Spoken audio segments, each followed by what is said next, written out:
Konnichiwa, and welcome to another thrilling episode of F1 Brake Check. Today we're diving headfirst into the land of the rising sun, where sushi is fresh, technology is cutting edge, and the Suzuka Circuit is the scene for Formula One greatness. In today's episode, we'll preview the Japanese Grand Prix. Corey and I will play Stump the Pundit, and we'll have our reactions to the latest happenings in the world of F1. So buckle up, because we're about to go full throttle into the latest episode of F1 Brake Check. Welcome. You are listening to F1 Brake Check, the epic podcast for all things Formula One, where we discuss technology, history, news, and perspective. With your hosts, Scott Vick and Corey Broom. Welcome back to F1 Brake Check. I am Scott Vick. I am one of your intrepid hosts. With me, as always, is my ride or die, my pundit for life, my brother in arms, Corey Broom. Corey, how you doing, sir? Good. It's been a really busy week. Just compounding on just everything going on. Work wise, right? So how about you? Yeah. How about your week? Same. It's been an absolutely insane week, and I'm ready for it to be over. I'm ready for a little action from Japan. Same here. Yeah, definitely. Yeah. All right, so let's take and jump real quick into our history lesson. There are circuits that challenge drivers. There are circuits that demand precision. And then there is Suzuka, a track so fierce, so unforgiving that only the brave dare to master it. Born in 1962, sculpted into the earth by Dutch designer John Hugenholtz, Suzuka is more than just tarmac and curbs. It is an F1 rite of passage. From the moment the lights go out, Suzuka grabs you by the throat and refuses to let go. The first sector, a mesmerizing ballet of speed and control. The S's, a series of left-hand, right-hand flicks that will make or break a lap. Get them wrong, and you're bleeding time. Get them right, and you feel like a god. But there is no time to breathe. Next comes the Degner curves, two tight, merciless bends that have shattered championship dreams in an instant. A moment's hesitation, a fraction too much throttle, and the barriers will swallow you whole. Did you survive that? Good, because 130R awaits. A corner so fearsome it once had to be reprofiled just to stop it from breaking cars and drivers alike. At full speed, it is a test of pure courage. Back out and you show weakness. Hold your nerve and you enter the pantheon of Suzuka legends. And then the final act, the Casio Triangle. It was here in 1989 that Ayrton Senna and Alain Prost collided, igniting one of the fiercest rivalries the sport has ever seen. It was here in 2005 that Kimi Räikkönen completed one of the greatest last lap overtakes of all time, snatching victory from Giancarlo Fisichella in a moment of sheer brilliance. Among those who have dared to battle Suzuka, few have carried the pride of a nation quite like Japan's own Formula One drivers. Aguri Suzuki, the first Japanese driver to stand on an F1 podium, finishing third at Suzuka in 1990, a moment that cemented his place in history. Takuma Sato, fearless, aggressive, and adored by fans. Sato may not have won in F1, but he made history as a multi-time winner in the US-based IndyCar series and has won the vaunted Indy 500 not once, but twice, proving Japanese drivers could conquer the world stage. Kamu Kobayashi, Suzuka 2012, a race that saw the crowd roar in unison as Kobayashi held off Jenson Button to take a stunning podium for Sauber. Arguably the most emotional moment for a Japanese driver in F1. And finally, Yuki Tsunoda, the present and the future, fiery, fearless, and fighting to become the greatest Japanese F1 driver ever. Japanese drivers have been underdogs in Formula One, but at Suzuka, they become legends. Fueled by passion, driven by the deafening cheers of their home fans, the dream remains, a Japanese driver winning in Japan. Will we see it happen? Maybe not today. Maybe not tomorrow. But in Suzuka's long history of triumph and heartbreak, one thing is certain. The legend is still being written. Yeah, I'm super excited for this weekend. It's one of my favorite tracks, so it's gonna be very fun to watch. And it's Yuki's first race out as Red Bull. So it'll be really interesting to see how he does compared to Lawson. Yep, and we'll get into that in our news section. So, but yeah, I'm like you. Suzuka has always been one of my favorite tracks. I've never gotten to drive it in real life, but I've driven it on a number of different simulators. Cool. And everything that I talked about in the history lesson of Suzuka is spot on. It's like, it is probably It is right up there as probably one of the most challenging tracks to tame, because if you don't get it right very early on, you will start losing time, and you just continue to lose time as you go through the lap, because it's like once you get behind, if you get behind in the S's, forget about it. You're going to continue to lose time, because if you don't get the S's right, then when you get into the curves, you're already off the line, you're already off the pace, you can't carry that momentum, and then through 130R, you've got to have gigantic balls to go through there at full speed. And if you're already behind on the lap time, you're going to be bleeding speed like crazy going through 130R. So it is just a brutal track to tame. Yeah. But like I said before, when you get it right, it is probably one of the greatest feelings on earth. Right. All right, so let's take and jump into our Stump the Pundit section. So as everybody, any longtime listener knows, but for the new people, I am a longtime fan of Formula One. Corey is more of a newer Formula One fan, having come in within the last decade.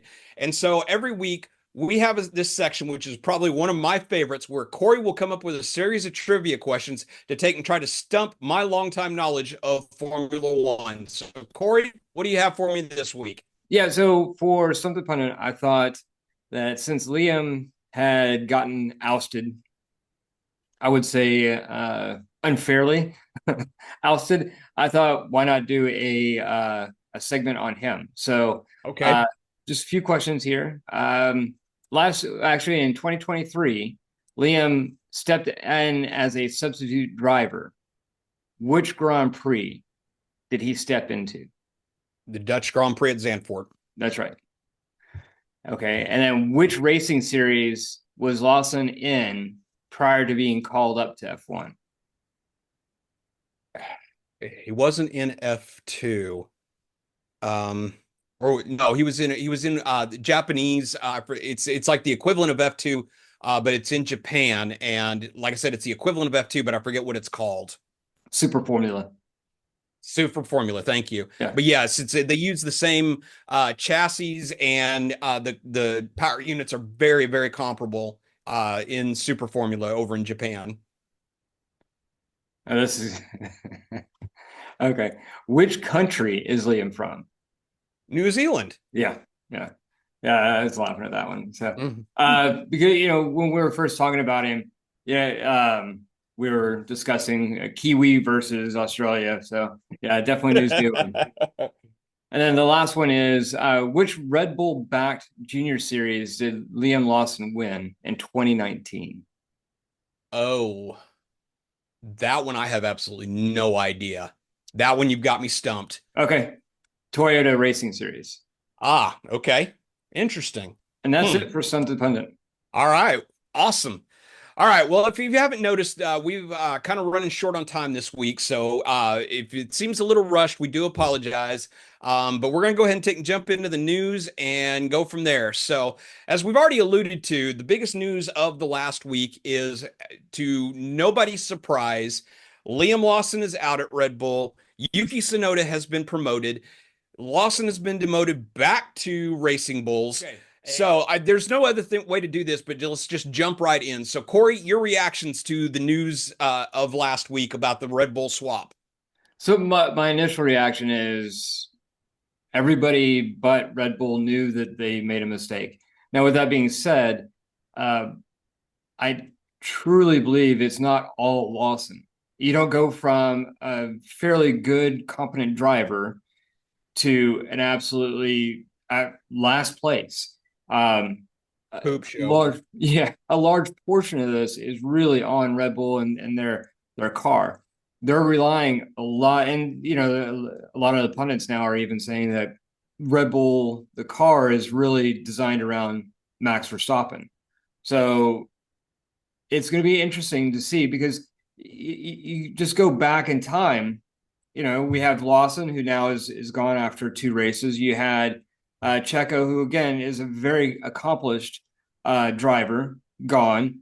And before him, it was Albon and Gasly, and it's just, you don't have that many people in that second seat, and they're able to go on and make really good careers for themselves. just not at Red Bull. So that second seat is just not it.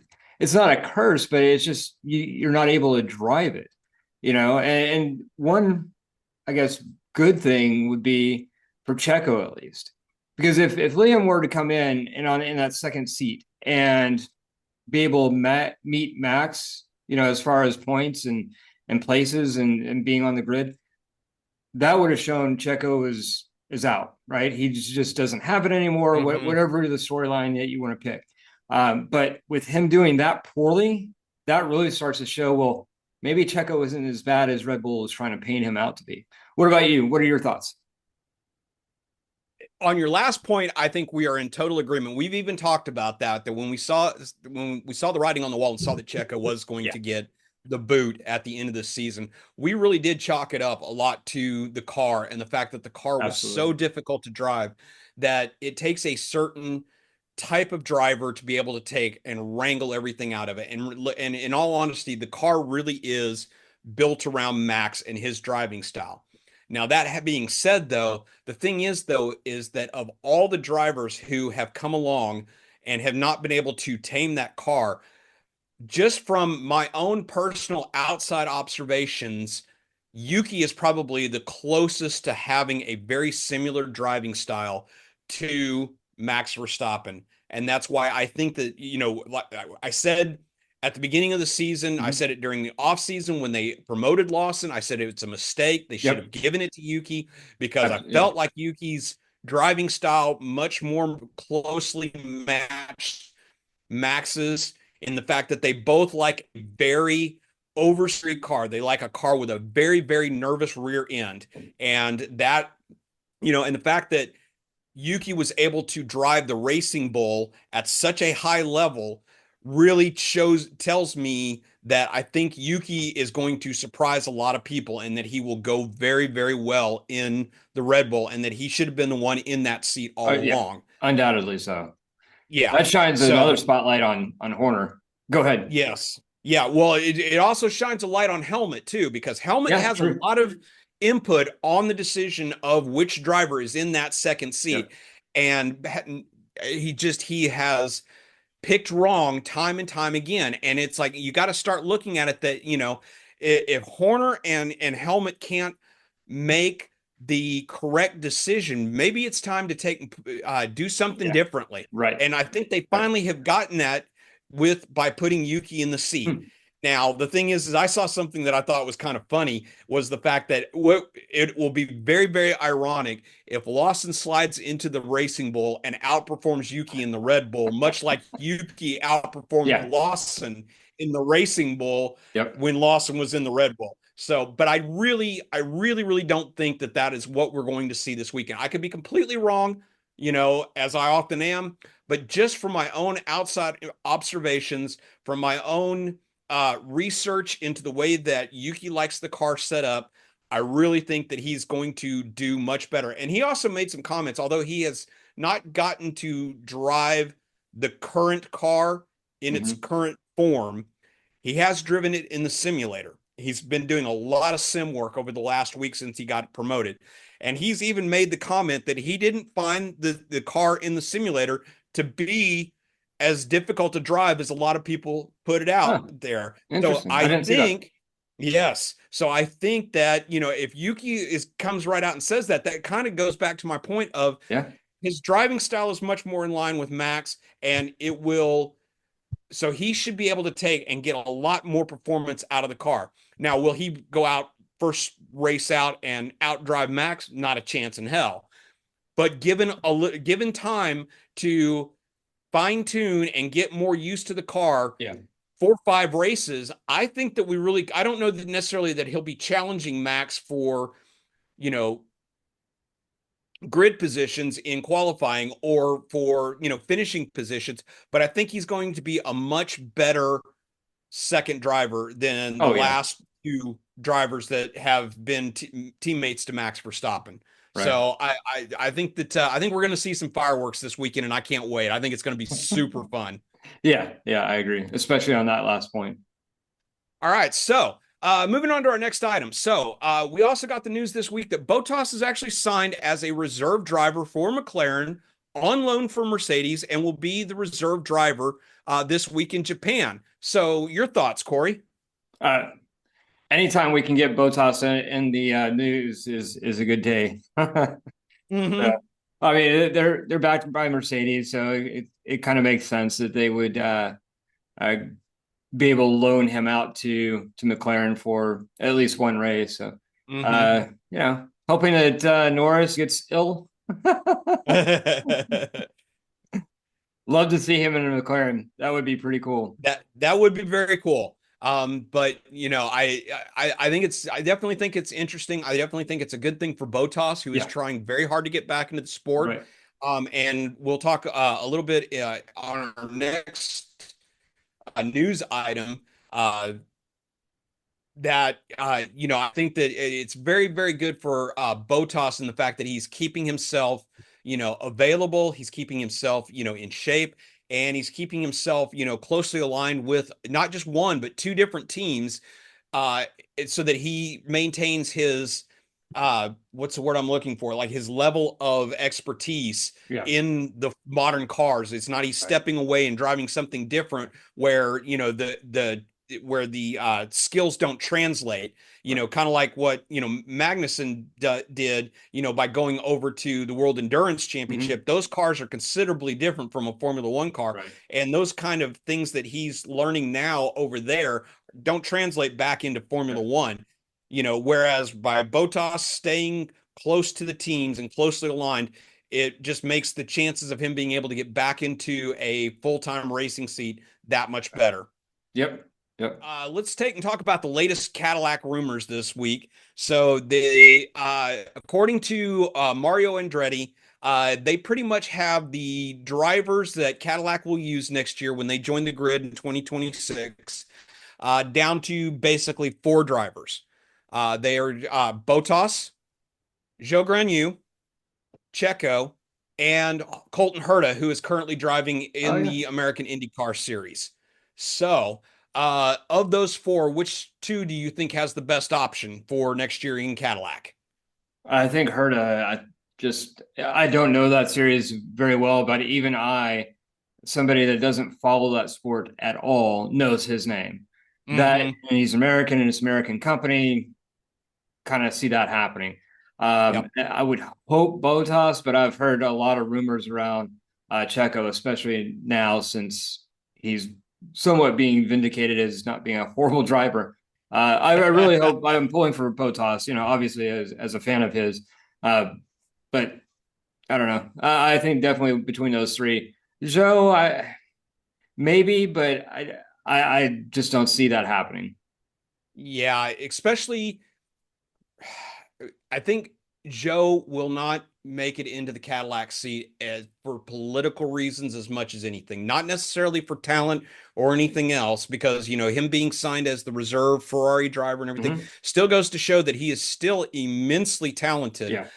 It's like somebody I heard say the other day that, that Formula One drivers literally are the best drivers in the world. No now, doubt. Of the 20 that are on the grid, are they the 20 best drivers in the world? No, not necessarily. I mean, look at Lance Stroll, look at, other drivers on there, but are they in the top 100? Absolutely.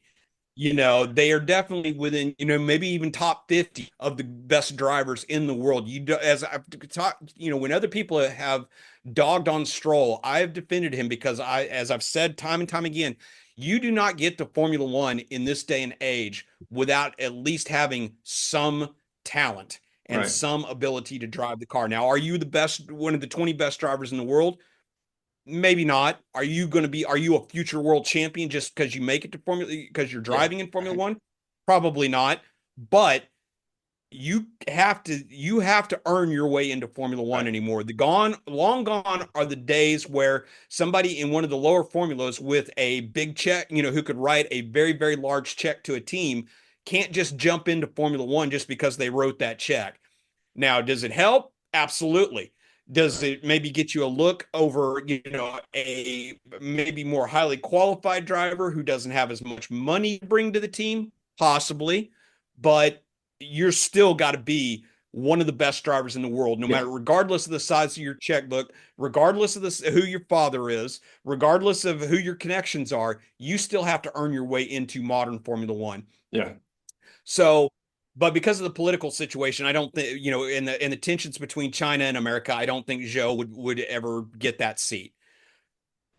Myself, I like the idea of a Checo Herta pairing because I definitely think, even though Cadillac has said time and time again that having an American driver in one of the seats is not their ultimate goal, Right.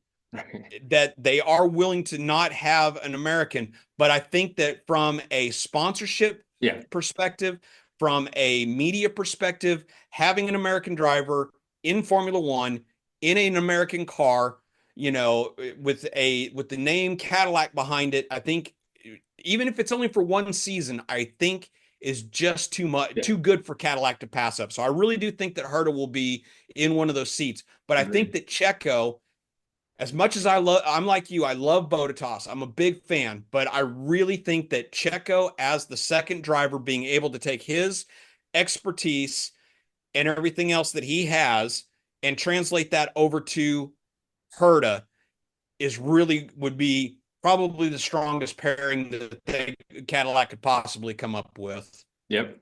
Yeah, I agree.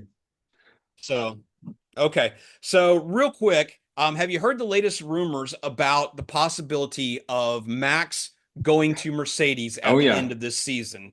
Yeah. Okay. There's a lot of credence to that. I finally finished Drive to Survive, and I didn't realize, we heard rumors and everything last year about Max talking to Mercedes, and I think we were more of the mindset of that's Toto mostly messing with Christian, but it didn't seem like that at all. And now with the car placement and all the problems internal to Red Bull, maybe that's not such a dream after all. Maybe there's something to it now. Yep, I kind of agree. I know that we had talked about quite a bit about the rumors, the fact that, Lawrence Stroll has basically backed up the money truck up to Max's front door and dumped it on his front porch. But I think that from Max has a really big decision to make but I mean, there other things have to align as well though too, because I mean, George's contract is up at the end of this year. And if Max becomes available, will Toto take Max over George? Absolutely. I could definitely see a definite seat swap between Red Bull and Mercedes with George, and because George is too talented. He's not going anywhere. Somebody will snatch him especially up. This year. If for some reason, yeah, exactly. But the thought of having a generational talent in Max Verstappen in a Mercedes, paired up with what many are presuming is the next generational talent in Kimi Antonelli. Whoa, Nelly. Yeah. It just kind of makes my head go. Yeah. The thought of having the two of them in a Mercedes. The Mercedes this year is looking so much better than it has the last couple of seasons. And next year, even better. Yeah. And if rumors are to be believed, Mercedes, there's a lot of people that are saying that Mercedes already has kind of the edge in the next generation power units that will propel the 2026 cars, that that might be a very, very big incentive for Max to make that jump over to Mercedes at the end of the season. Okay, so I know we're running out of time, so let's real quick, two things.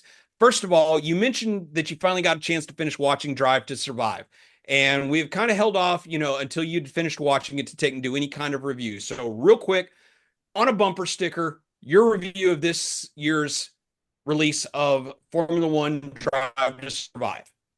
Yeah, I like this one better than like the last one, previous season or two. They still had some of the drama in it, but for the most part, I didn't see a whole lot of that.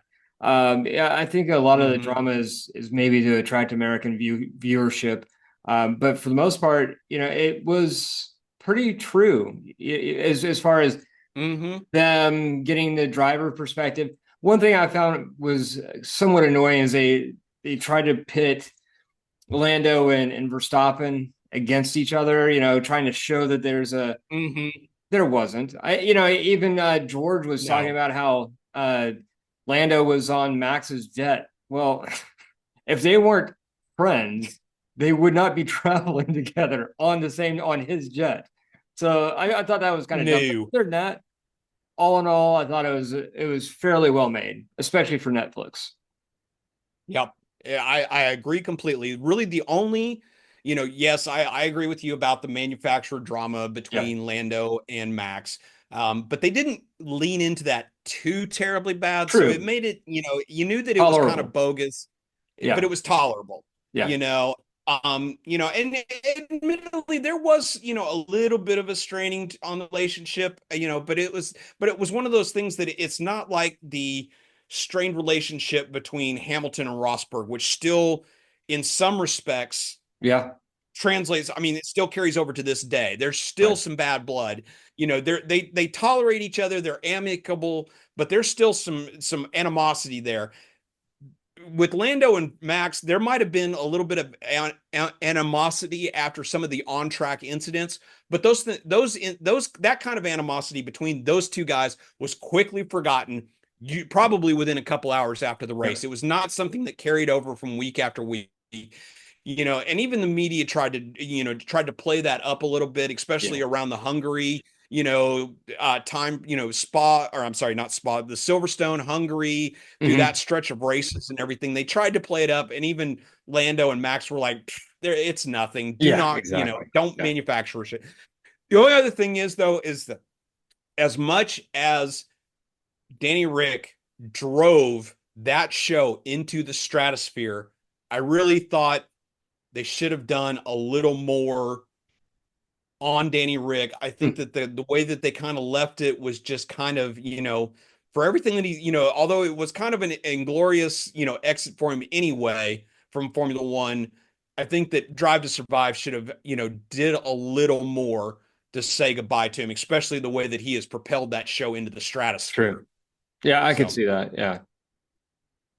all right, last thing for today. So let's take and do real quick. Let's do our Grand Prix predictions for this weekend. So first off, who do you think's going to win this weekend? I think it's going to be Lando. You think so?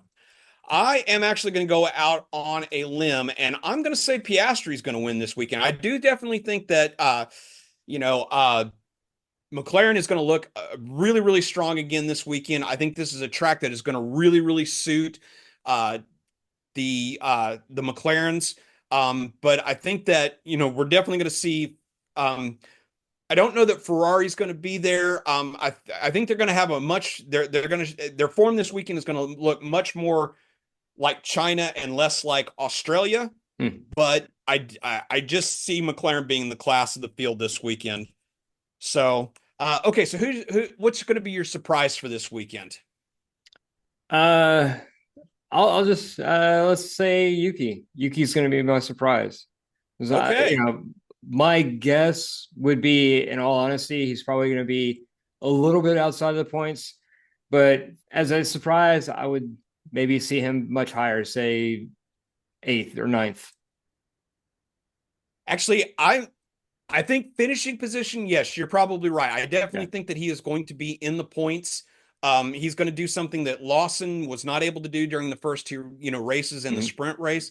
He is going to definitely be in the points. I think probably seventh or eighth is probably about where he's going to be. But my big surprise for the weekend is going to be his qualifying pace. I think Yeah. he's going to surprise a lot of people when the red light, when the red light go, when the red, I'm sorry, when the checkered flag flies at the end of qualifying. I think Yuki is going to be right up there, probably maybe top six, top eight. I think that's where Nice. he's going Yeah. to really surprise a Okay. lot of people this weekend. So, and the thing is though, is that also they are predicting rain for They're saying it's going to be dry through practice and qualifying on Friday and Saturday, but they are predicting a very strong chance of rain on Saturday, which rain at Suzuka takes and truly separates the men from the boys. And I think that if it rains, watch out for Yuki, because Yuki at Suzuka, I think is going to be freaking, get your popcorn ready. It's going to be awesome. All right, so that is all the time we have for this week. Join Corey and I next week when we will have an all-new episode. We'll have an all-new history lesson, brain-twisting trivia from Corey, and our reactions and overreactions to the action in Japan. So until next time, he's Corey, I'm Scott, we are the pundits of F1 Brake Check. Let's go! Thank you for listening to F1 Brake Check. If you have enjoyed what you heard, don't miss a single episode by hitting that subscribe button in your favorite podcatcher, or you can watch the video version on YouTube. Help us grow by sharing us with your friends and fellow F1 fans. You can contact us on Facebook, Instagram, Threads, TikTok and X at F1 Brake Check. Our website is f1brakecheck.com, where you will find links to all our content. We value your passion and your feedback, so please take a moment to review our podcast. Your reviews help us grow and improve, and it means the world to us. Share your thoughts, rate us, and let us know how we can make the show experience even better. F1 Brake Check is a production of Brake Check Media. For your hosts Scott Vick and Corey Broom, until next time, keep yourself inside track limits, and try not to pitch it in the kitty litter.